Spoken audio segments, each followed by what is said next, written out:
So, itong explain ko sa iyo, kailangan malaman to kasi ito explain ko sa iyo, dito lang din ako na-open. Ang tawag dito, cash flow. Yung cash flow, ang may gawa niya si Mr. Robert Kiyosaki. Ito si Mr. Robert Kiyosaki, lolo ko siya. Joke lang, Si Mr. Robert Kiyosaki, isa isang multi-billionaire sa Amerika. Marami itong maaari businesses. So, ito naman, may theory siya, kailangan mo siya pakinggan kasi dito yung sinasabi saan na daw tumatakbo yung pera natin. According to Robert Kiyosaki, meron daw 4 na klase ng tatrabaho sa mundo. E, S, B, I. E stands for employee. Pag sabi natin empleyado, yung may tinatawag na boss. Tama, mali? Tama. Siya yung nagmamando kung anong gagawin mo. Hindi pwedeng gumawa ka ng action na hindi sinasabi ng boss. Malupit dyan, kapag empleyado ka, kailangan mo magsakripisyo ng time. Pag sinabi nating time, sample na lang yan. Ang pasok mo is 7 to 4. Sabi nila, pag employee, 8 hours na magtatrabaho, pero kung bibilangin natin 7 to 4, that is already 9 hours. May 1 hour break na di binabayaran. Ang kagandahan pa dyan, 7 o'clock ang pasok mo, gigising ka 6:59. Diba hindi? Gising ka mga alas 5, bakit 2 hours preparation? Maliliko, kakain, magkukommute, baka malate. 4 o'clock ang uwian nyo, 4:01 nasa bahay ka na. Wala pa, mga alas 6 ka makauwi, 2 hours ulit yan, kasi baka may traffic. Ito total natin yan, 9 plus 2 plus 2, 13 hours pala tayo nag-work. Bakit? Kasi yung 2 hours, yung 4 hours na yan, hindi natin nilaan natin sa work preparation, hindi natin nilaan sa family natin. Malupit niyan, meron tayong 24 hours sa loob ng isang araw. Kung may 24 hours tayo sa loob ng isang araw, minus mo sa 13, ilan na matitira sa atin? 11. O sa tingin mo, matutulog ka pa? Hindi. Matutulog. Ilang oras na't matulog? 8. So 11 minus mo sa 8, ilan na matitira? 3. Okay, tanong ko lang sa'yo, sa 3 hours na lagi mo natitira sa'yo, anong ginagawa mo dyan? May time ka ba magpayaman? Iba, pini-Facebook na lang, tinutulog na lang. Ang malapit pa dyan, kinabukasan, gising ka ulit alas 5. Hanggang matulog ka ng makaranting alas 6, tulog ka 3 hours, tapos paulit-ulit lang siya. Malapit dyan, pag employee ka, ang kagandahan, fixed income ka. Pag sinabi natin fixed income, umaasa ka sa kinsenas, katapusan. Hindi ka pwedeng kunin mo agad yung sweldo mo, balik ka ng balik. Diba? So, according to Robert Kiyosaki, kapag daw nandito na tayo, para daw tayo tinatawag na rat race. Pamilya sa kulungan ng daga. Example na lang yan, yung daga. May daga yan na daga. Ngayon, parang ganyan daw tayo, represent tayo as a rat. Kinsenas, katapusan, kinsenas, katapusan. So, ngayon, kinsenas, tatakbo ka ng 15 days. Tama? Para sumeldo. Ngayon, pagdating ng 30, yan, masaya ka. Pero darating yung 1, 2, 3, 4, 5, 6, malungkot ka na. Bakit? Kasi wala na yung pera mo, pinabayad na ng bills, pinabayad na ng renta, pinabayad na ng load, lahat, pati pamasahe. Ngayon, nawalan ka ng pera, na-short ka, ang sasabihin mo, pautang naman, babayaran ko sa kinsenas. Malapit niyan, tatrabaho ka na naman, laki ng sweldo mo sa kinsenas, pero mamaya-maya wala na.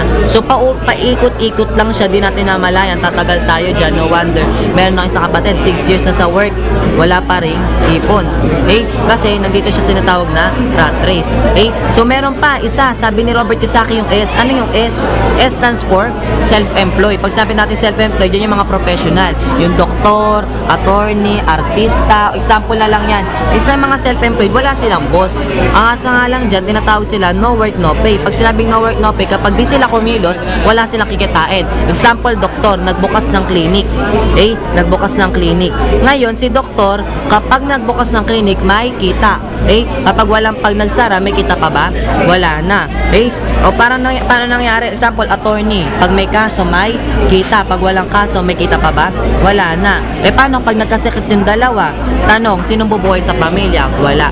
So ngayon, masakit mang isipin, pag nandito daw tayo sa side na to, tinatawag yan na poor side. So ngayon, okay lang daw kung nandyan tayo sa side na yan.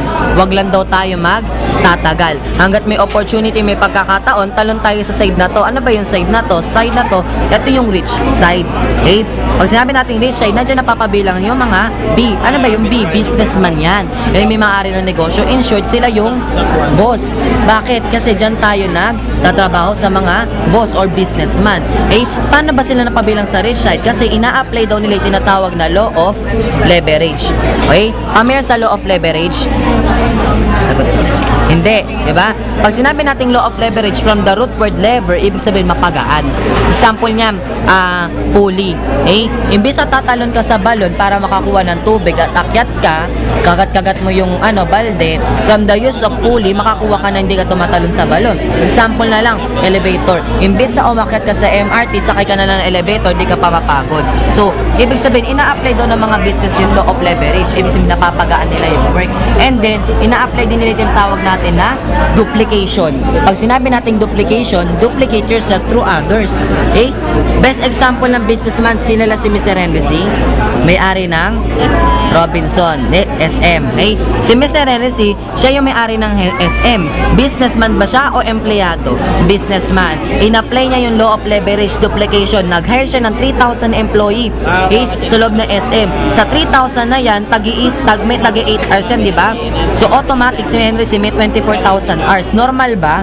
Hindi, di ba? Isipin mo tayo, sa loob ng isang araw, 24 lang meron. Siya, 24,000. Alien ba siya? Hindi. In-apply niya lang yung duplication. Mangyari dyan, yung 24,000 na yan, magbenta lang ng tag 50 pesos sa loob ng isang araw. Sa loob ng isang araw, na pagtayo nila dyan, meron si Mr. Henry 1.2 million per day. Kumita ka ng milyon sa loob ng isang araw, pwede na ba? Pwede na. Ang malupit dyan, walang ka-effort si Henry C. kumikita ng milyon. Kasi in-apply niya tinatawag na law of leverage. Kung kaya ng iba, pagawa mo sa kanila.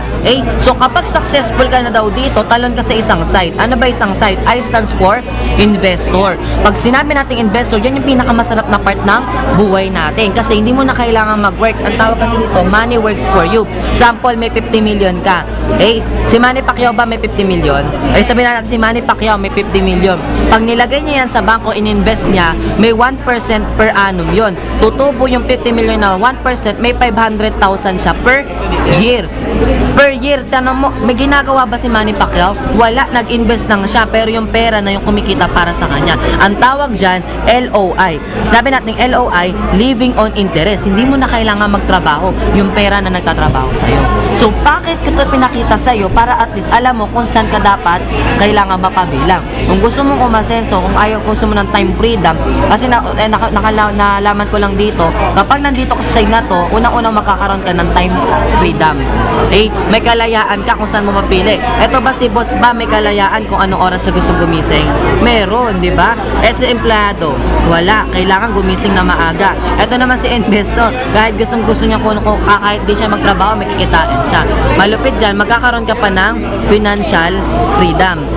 Ibig sabihin may kalayaan ka kung gano'ng kitain. Kasi ito, fix.